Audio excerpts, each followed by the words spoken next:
नमस्कार, मैं आपके साथ रंजना रावत और आप देख रहे हैं खबर 1 मिनट। आइए अब देखते हैं 1 मिनट में बिहार झारखंड की पूरी खबरें। बांका में खाना बनाने के दौरान भीषण आग लग गई। शहर के मानिकचक मोहल्ले में खाना बनाने के दौरान चूल्हा से निकली चिंगारी से घर में आग लग गई और देखते ही देखते आग की लपटें तेज हो गई और पूरे घर को अपनी चपेट में ले लिया। देखते ही देखते आग ने विकराल रूप धारण कर लिया। चीख पुकार और आग की लपटें देख गांव वाले आ गए। आग लगने के बाद आसपास के ग्रामीण भी मौके पर पहुंचे, लेकिन तब तक आग और भयावह रूप लेती चली गई। आग को बुझाने के लिए लोग खुद ही कोशिश करते दिखे, लेकिन विकराल रूप धारण कर चुकी आग पर काबू पाने में ग्रामीणों के पसीने छूट गए। काफी मशक्कत के बाद आग पर काबू पाया गया। तब तक झोपड़ी में रखा गृहस्थी का सामान सहित नकदी जलकर राख हो गए। अगलगी के बाद सिर्फ तबाही के निशान रह गए। पीड़ित अशोक यादव की उम्मीदें इस अगलगी में खाक हो गई। लोन के रुपए जल गए। धान बेचकर जो रुपए मिले थे वो भी जलकर खाक हो गए। पीड़ित ने अब सरकार से मदद की गुहार लगाई है।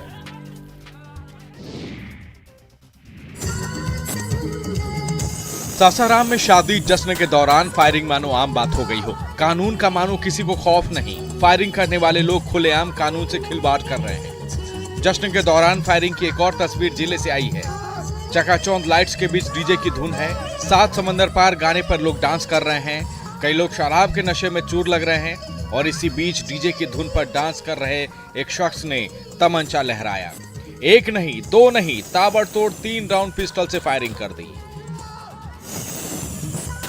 डांस के बीच फायरिंग से उन लोगों को भी हक्के बक्के छूट गए जो शराब के नशे में चूर थे। शख्स के हाथ से पिस्टल छीन लिया गया और लगे फिर सब डीजे पर डांस करने। सासाराम में शादी समारोह में फायरिंग का वीडियो अभी वायरल हो रहा है। वीडियो 18 फरवरी का है और फायरिंग करने वाला रामपुर पंचायत के पूर्व मुखिया का पति बताया जा रहा है।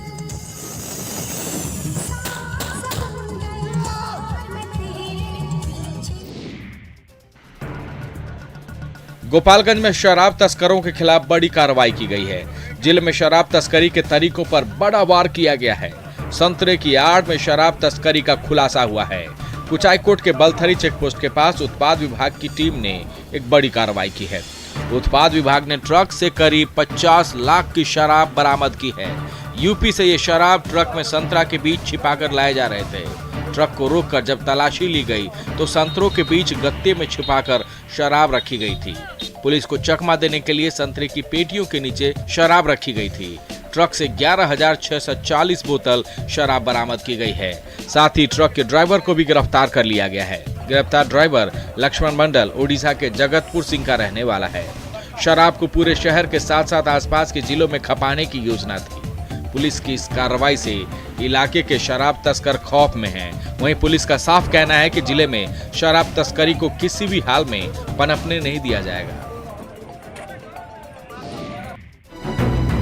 नवादा में शराब तस्करों और शराबियों पर कड़ी निगाह रखने के लिए ड्रोन का सहारा लिया जा रहा है। उत्पाद विभाग की टीम अब ड्रोन कैमरा से छिपाए गए शराब के ठिकाने का पता लगा रही है, जिससे अवैध शराब की तस्करी करने वालों के बीच हड़कंप मचा हुआ है। तस्करों की ओर से जंगलों में छिपाए गए शराब को ढूंढ पाना पहले मुश्किल हो रहा था। उत्पाद विभाग की टीम उन इलाकों में भी अब ड्रोन का इस्तेमाल कर रही है जहां आसानी से पहुंचा नहीं जा सकता था। उत्पाद विभाग की टीम ड्रोन की मदद से इस बार गोविंदपुर के महावरा और पिपरा के जंगलों में छुपा कर रखे गए शराब और उसके ठिकाने पर पहुंची। महावरा के जंगल में शराब बनाने वाली 2 भट्टियों को तोड़ा गया। 3200 किलो महुआ जावा खोल को नष्ट किया गया। इधर पिपरा के जंगल में भी पुलिस ने कार्रवाई कर सैकड़ों लीटर देसी शराब को नष्ट किया। फिलहाल दोनों जगहों से किसी की भी गिरफ्तारी नहीं हो सकी है। आसमान से पहरा और जमीन पर पुलिस की कार्रवाई से इलाके के शराब तस्करों में हड़कंप है।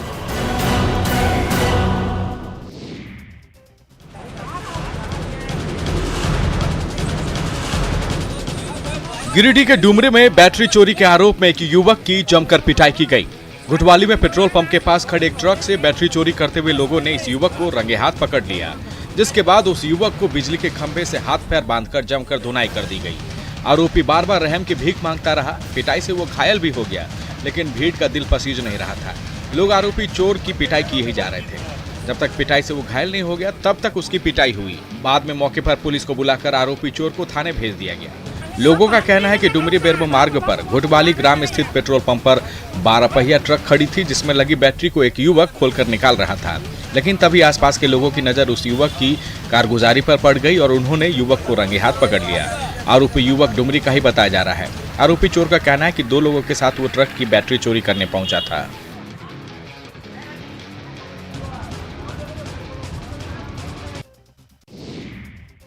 मधुबनी में सिक्की कला के संग मेहनत और लगन से इन दिनों अपनी तकदीर लिख रहे हैं यहाँ के युवा कलाकार। कल तक जहाँ सिक्की से मधुबनी में डलिया, डोलची और सामान ही बनाए जाते थे, उससे ऊपर उठकर युवा कलाकारों ने सिक्की कला को नया आयाम दिया है। मुनाफे का बाजार देखते हुए अब घास से यहाँ ज्वेलरी बनाई जा रही है। सिक्की आर्ट से जुड़े कुछ युवा कलाकारों ने अपनी क्रिएटिविटी की बदौलत सिक्की घास से जहाँ रंग बिरंगी चूड़ियां बनाने का काम शुरू किए हैं, वहीं आकर्षक ईयर रिंग्स भी डिजाइन कर रहे हैं। खास बात यह है कि सिक्की घास वाली ज्वेलरी का महिलाएं, खासकर युवतियों में अच्छा खासा क्रेज देखा जा रहा है, जिससे कलाकारों में अच्छी आमदनी की आस जगी है। दरअसल इन युवा कलाकारों की पॉजिटिव पहल से पहले तक सिक्की आर्ट से जुड़े ज्यादातर कलाकार परंपरागत रूप से मौनी और पौती के अलावा सजावट की वस्तुएं ही तैयार करते रहे हैं। ऐसे में सीमित ग्राहकों तक ही इनकी पहुंच थी, लेकिन घास वाली ज्वेलरी ने सिक्की आर्ट की चमक बढ़ा दी है।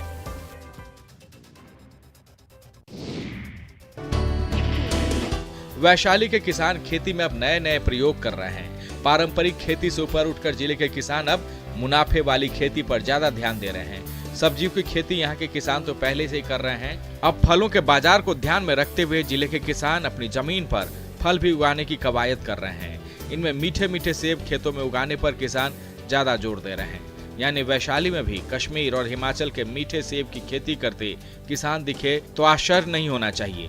वैशाली की जमीन पर सेब की खेती के लिए कृषि विभाग भी जागरूक है। खेतों में सेब उगाने के लिए कृषि विभाग ने पहल शुरू कर दी है। जिले के पातेपुर प्रखंड के 5 किसानों का चयन कर उन्हें सेब की खेती के लिए विशेष तौर पर प्रशिक्षण दिया गया है और उन्हें आधे एकड़ में सेब की खेती करने के लिए हरमन 99 प्रभेद की सेब के पेड़ उपलब्ध कराए गए हैं। कृषि विशेषज्ञों की माने तो इस किस्म के पौधे गर्म मौसम वाले जगह के लिए उपयुक्त हैं और वैशाली का मौसम पूरी तरह इसके लिए अनुकूल है।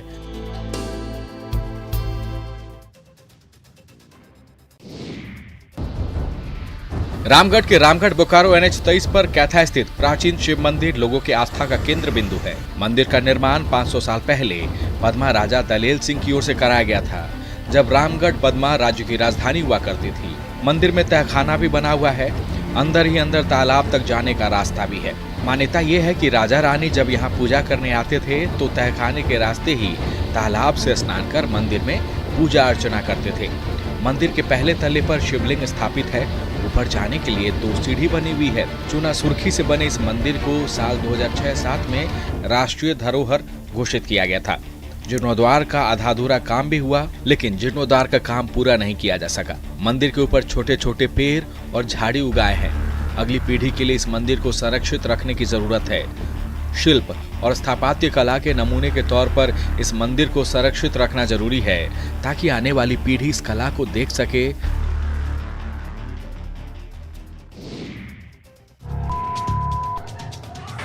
जहानाबाद के मखदुमपुर में बाइक टकराने की मामूली बात को लेकर जमकर बवाल हुआ। 2 युवकों के बीच का विवाद 2 गांव के विवाद में बदल गया। सरैया और कंसारा के युवक आपस में भिड़ गए। दोनों गांव से कई लोग जुट गए। इस दौरान दोनों तरफ से जमकर पथराव किए गए और यह सब हुआ थाना से महज कुछ ही दूरी के पास।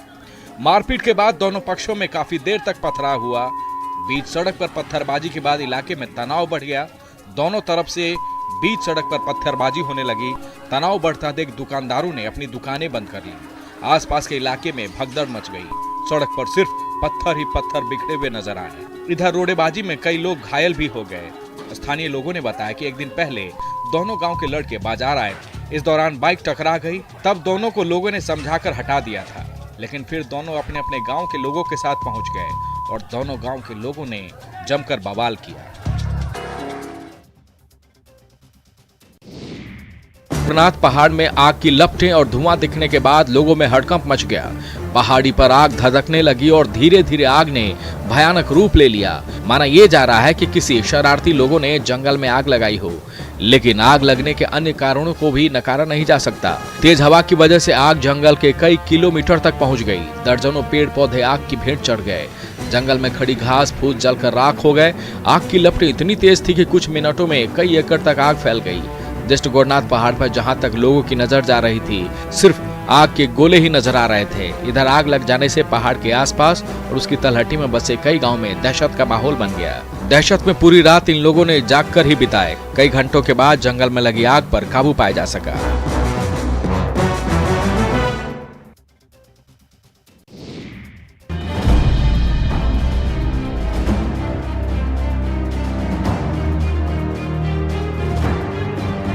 मोतिहारी में सोशल मीडिया पर डांस का वीडियो वायरल हो रहा है। वायरल हो रहे वीडियो में नर्तकी के साथ ठुमका लगा रहा व्यक्ति कोई और नहीं बल्कि मुखिया जी है।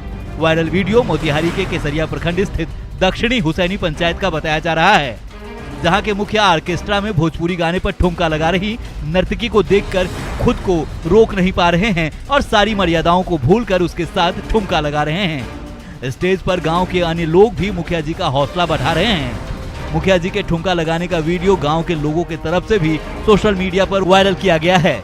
हालांकि न्यूज़ 18 इस वायरल वीडियो की पुष्टि नहीं करता, पर गांव में आए बारात में नर्तकियों के साथ मुखिया जी के ठुमका लगाने का वीडियो लोगों के बीच चर्चा का विषय बना हुआ है। स्थानीय लोग मुखिया के इस डांस की चर्चा कर रहे हैं और साथ साथ गाँव के मुखिया की आलोचना भी कर रहे हैं। बिहार में शराबबंदी कानून को सफल बनाने के लिए प्रशासन सख्त है और अवैध शराब का कारोबार करने वाले लोगों के खिलाफ लगातार अभियान चलाया जा रहा है। छपरा में भी शराब माफियाओं के खिलाफ अभियान जारी है। प्रशासन की ओर से अवैध शराब के खिलाफ चलाए जा रहे अभियान में ड्रोन की सहायता ली जा रही है। पुलिस और उत्पाद विभाग के अधिकारी ड्रोन की मदद से अवैध शराब के ठिकानों का पता लगाकर उसे ध्वस्त कर रहे हैं। रिवीलगंज प्रखंड के दलियार रहीमपुर में जिला प्रशासन की तरफ से अवैध शराब के विरुद्ध कार्रवाई की गई। इस दौरान 2 दर्जन से अधिक भट्टियों को ध्वस्त कर दिया। कार्रवाई के दौरान प्रशासन ने 200 लीटर देसी शराब को जब्त कर लिया और 50,000 के करीब अर्धनिर्मित शराब के साथ साथ उत्पादन में प्रयोग किए जाने वाले सामानों को नष्ट कर दिया। उत्पाद विभाग की ओर से चलाए गए अभियान के दौरान डीएम और एसपी खुद मौजूद रहे। उत्पाद विभाग ने इस दौरान एक तस्कर को गिरफ्तार किया है, जिससे पूछताछ की जा रही है। प्रशासन की ओर से चलाए जा रहे अभियान के कारण शराब तस्करों में दहशत का माहौल है।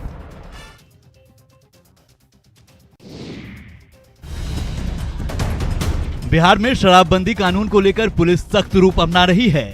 होली के अवसर पर तस्कर शराब की तस्करी को लेकर सक्रिय हो गए हैं, जिसको लेकर पुलिस भी सतर्क हो गई है। पुलिस की कार्रवाई के बाद भी तस्कर शराब की तस्करी से बाज नहीं आ रहे। अन्य राज्यों से आने वाली ट्रेनों के माध्यम से तस्कर शराब की तस्करी कर रहे हैं। पटना रेल पुलिस ने शराब तस्करों के खिलाफ अभियान चलाकर भारी मात्रा में विदेशी शराब जब्त किया है। जब्त शराब की कीमत लाखों रुपए आंकी गई है। खबर के मुताबिक रेल पुलिस ने गुप्त सूचना के आधार पर शराब तस्करों के खिलाफ अभियान चलाया, जिसमें ट्रेन से भारी मात्रा में शराब जब्त किया गया। हालांकि इस मामले में पुलिस ने किसी तस्कर को गिरफ्तार नहीं किया, लेकिन पुलिस मामले की जांच कर तस्करों के खिलाफ कार्रवाई की तैयारी में है। रेल पुलिस की ओर से आगे भी तस्करों के खिलाफ इस तरह के अभियान के जारी रहने की बात कही जा रही है, जिसके कारण शराब तस्करों में दहशत का माहौल है।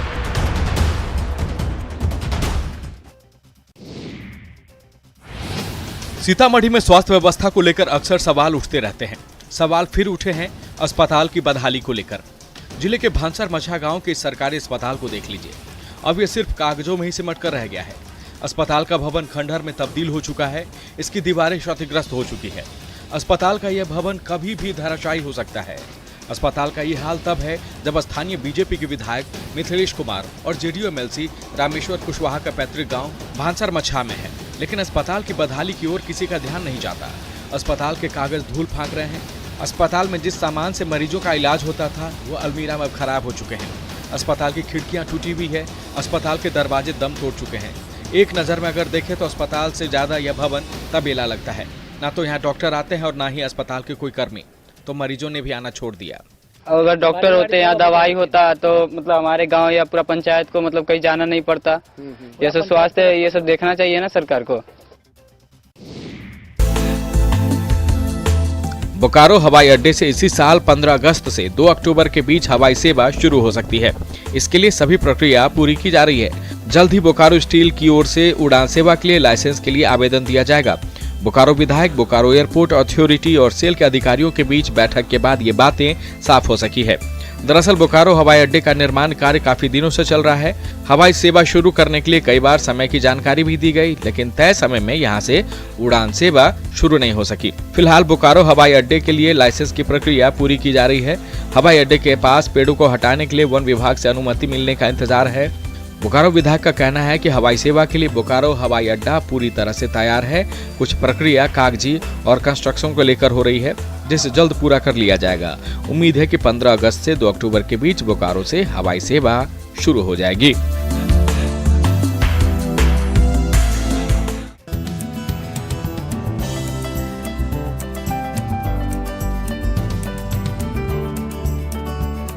धरती को हरा भरा और पर्यावरण को शुद्ध रखने के लिए शेखपुरा में 11 लाख से ज्यादा पौधे लगाए गए, लेकिन देखभाल के अभाव में कई पौधे सूख गए।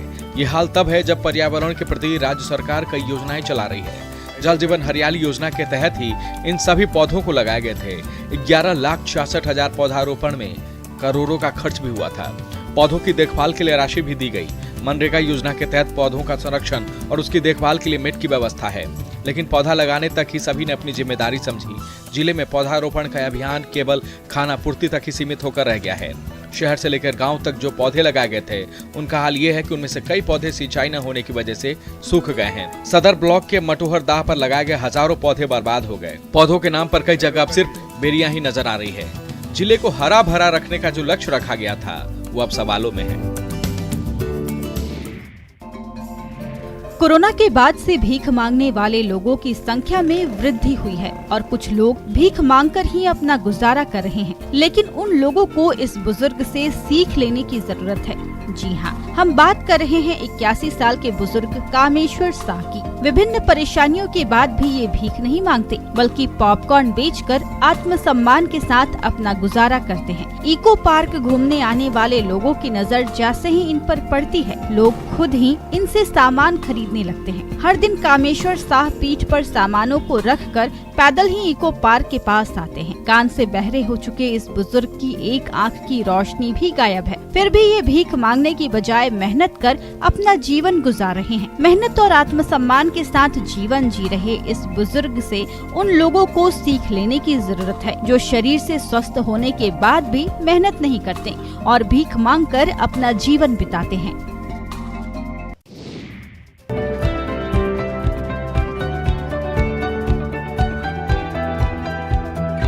जब से राजगीर स्थित जू सफारी लोकार्पण के बाद आम लोगों के लिए खोला गया है, तब से पर्यटकों की यहाँ लगातार भीड़ बढ़ती ही जा रही है। अंतर्राष्ट्रीय पर्यटन स्थल राजगीर के जू सफारी में पर्यटकों की भीड़ को देखते हुए जल्द ही टिकट की संख्या बढ़ाने के साथ साथ टिकट के रेट भी बढ़ाने के प्रयास किए जा रहे हैं। इस दौरान वन्यजीव अभयारण्य राजगीर के निदेशक हेमंत पाटिल ने बताया कि अभी प्रतिदिन 1000 टिकट काटने की व्यवस्था है। फिर भी पर्यटकों की उत्साह और बढ़ती भीड़ को देखते हुए टिकट की संख्या और इसे बढ़ाने के प्रयास किए जा रहे हैं, ताकि जो भी पर्यटक जू सफारी का भ्रमण करने आए, उन्हें वापस नहीं लौटना पड़े। उन्होंने यह भी कहा कि अभी शुरुआती समय है और बहुत जल्द ही पर्यटकों के लिए अच्छे दिन साबित होंगे। इधर पर्यटक भी जू सफारी घूमने के लिए पहुंच रहे हैं, लेकिन उन्हें टिकट नहीं मिलने का मलाल भी है और मायूस होकर वापस घर लौट जाते हैं, जिसे देखकर जू सफारी के निदेशक टिकट की संख्या को बढ़ाने के प्रयास में जुटे हुए हैं।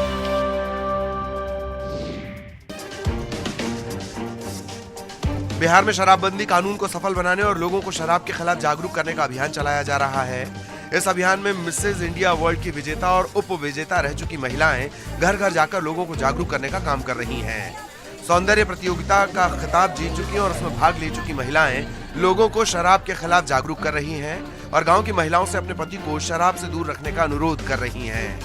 सुंदरियों का समूह महिलाओं के साथ साथ गांव के पुरुषों को भी शराब से होने वाले नुकसान के बारे में बता रहा है और उससे दूर रहने की अपील कर रहा है। सौंदर्य प्रतियोगिता में हिस्सा ले चुकी महिलाएं फिलहाल फुलवारी शरीफ में इस अभियान को चला रही हैं, लेकिन आने वाले दिनों में इनकी तरफ से पूरे राज्य में अभियान चलाने की बात कही जा रही है। यहाँ की कुछ महिलाओं से पहले भी मेरी बातचीत हुई थी कि उनके हस्बैंड बहुत प्रताड़ित करते हैं शराब वगैरह पी के, तो उन्होंने कहा था कई बार आइए मैम समझाइए इनको। वर्ल्ड टॉयलेट कॉलेज का मूवमेंट कैसे देश भर में फैल गया और कैसे इनसे सफाई कर्मचारियों के जीवन में बदलाव लाने की मुहिम शुरू की, ट्रेनिंग की क्या जरूरत और अहमियत है, इन सभी पहलुओं पर आइए नजर डालते हैं मिशन पानी की इस रिपोर्ट को देखिए।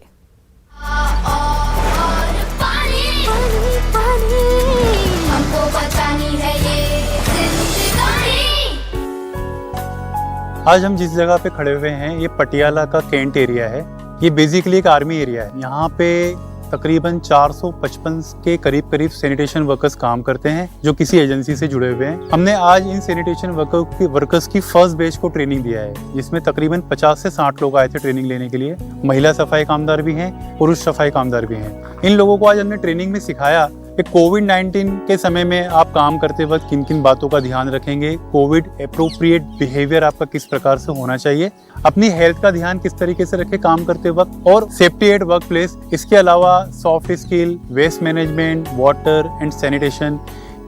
ये कोविड से भी खतरनाक है। क्योंकि जो हम सफाई करते हैं हमारे अंदर मिट्टी कट्टा जो भी है हमारे अंदर जाता है। हम वैसे के वैसे ही अपने बच्चों के पास जाते हैं, उनसे मिलते हैं, उनको भी डर है बीमारी से। इसीलिए जब मैंने सर से ट्रेनिंग ली, वैसी ट्रेनिंग किसी ने हमको कभी आज तक समझाया नहीं था। एक विश्वास की कमी देखने को मिलती है, वो जल्दी से हमारी बात नहीं सुनते हैं, कभी कभी मीटिंगों में भी नहीं आते हैं, कभी कभी उन्हें लगता है कि क्या स्वच्छता की भी कोई ट्रेनिंग होती है। लेकिन पुराने जो विद्यार्थी होते हैं, जो हमारे पास से ट्रेनिंग लेके जा चुके होते हैं, पास आउट होते हैं, जिन्होंने अपनी लाइफ में इस ट्रेनिंग के बाद एक पॉजिटिव चेंज, एक डिग्निटी फील की है, उन लोगों को हम अपने साथ लेके आते हैं इन मीटिंगों में। जब वो बात करते हैं तो उन्हें वो रियल फील मिलता है कि हाँ सच में इस ट्रेनिंग से कुछ फायदा है। हमारे ही समुदाय के भाई ने, हमारे ही जैसा काम करने वाले भाई ने इस ट्रेनिंग को लिया और उनको ये बेनिफिट हुए, उनको ये अपॉर्चुनिटी मिली, फिर बाद में वो कन्विंस होते हैं।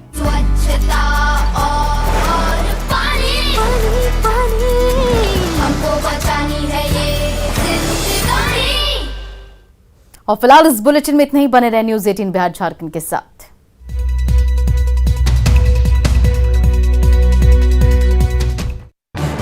इस न्यूज हेडलाइंस के प्रायोजक